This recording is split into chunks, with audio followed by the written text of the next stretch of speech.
I'm thrilled to be headed to the Isaiah Siamese Club. The restaurant is owned by chef and cookbook author Ian Kittichai, and it's the perfect place to learn about Royal Thai cuisine. Chef Ian. Oh. Hello. สวัสดีครับ It's such a pleasure to be here. Thank you for having me. Welcome to Bangkok and welcome to my restaurant. It's beautiful. This whole setting, it's like a little slice of heaven in such a big and bustling city. I know, right? So I have a couple dishes today I want to show you, and then it's about royal family cuisine, and then also it's the old recipe as well. Are you ready? Yes. Well, let's go this way. Okay. You can really feel the history here in your restaurant. This is such a beautiful building. And I understand the dish you're preparing has some history too. What are we making? The first dish we're going to make the Miang Tuna Katong Tong with the golden cup. The dish came from King Rama V more than 140 years ago. We're going to fill it with the tuna and then all this condiment. And you know what gets me really excited? Okay. We're making pastry. Yeah. So let's get right into it. So what we're going to do, we're going to make the a batter. We have palm sugar, we have salt. Then I'm going to use the gloves. What you don't do with this recipe using wicks, because of you're going to get a lot of bubbles when you fry the tartlet. Egg yolks.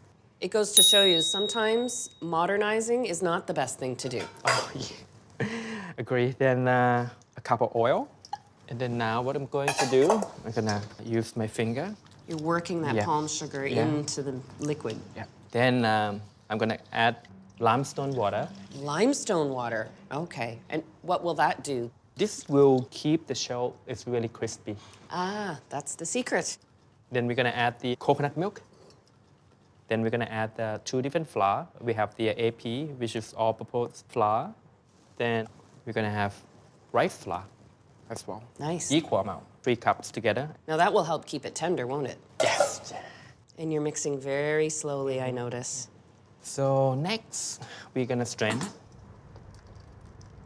Don't worry about the lump. We're just going to use the back of your finger to get all the flour in. Who taught you how to make this recipe? Actually, my mom, because I've been cooking with her, because we sell the food on the street. We have a little push cart. So I see what she did to the cooking part, and then time to time, she asking me to help her. Because, you know, if I do it by myself, I don't think that anyone gonna buy the food from us. As you can see, it's so smooth here now. Then I have seasoning the tool.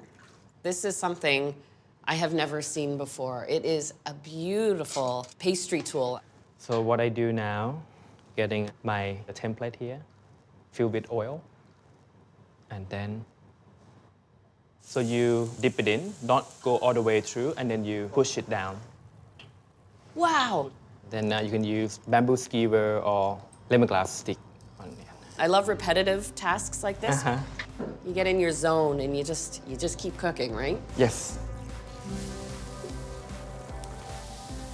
So now we actually have our tartlets here, ready to go. And then I'm gonna scoop them out. While we're waiting for the tartlets to be cooled down, we're gonna move on to the filling. Excellent. Okay. So we have tuna. That's gorgeous tuna. Then also ginger, diced as well. And we have lime. And you even leave the skins on, I see. So to keep the texture as well, and then the bitterness. Ah. And then this is the bitter nuts, bitter leaves. Ah, okay, let me give this a try. It's got an aroma that's sort of herbaceous and almost floral, but then it settles into a little more green, a hint of pepper, almost arugula-like. And then toasted coconut. Then we're gonna add some of the sauce, which is palm sugar and fish sauce.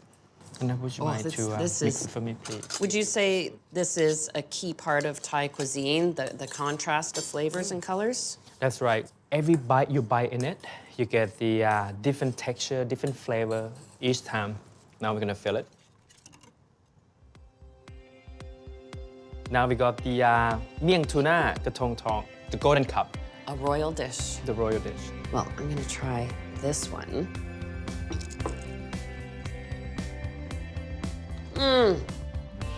That pastry is so thin, crispy, and delicate. It's there, and then it's gone, and then that leaves you with all these fresh flavors. I can understand why this is a royal Thai dish. It is something special.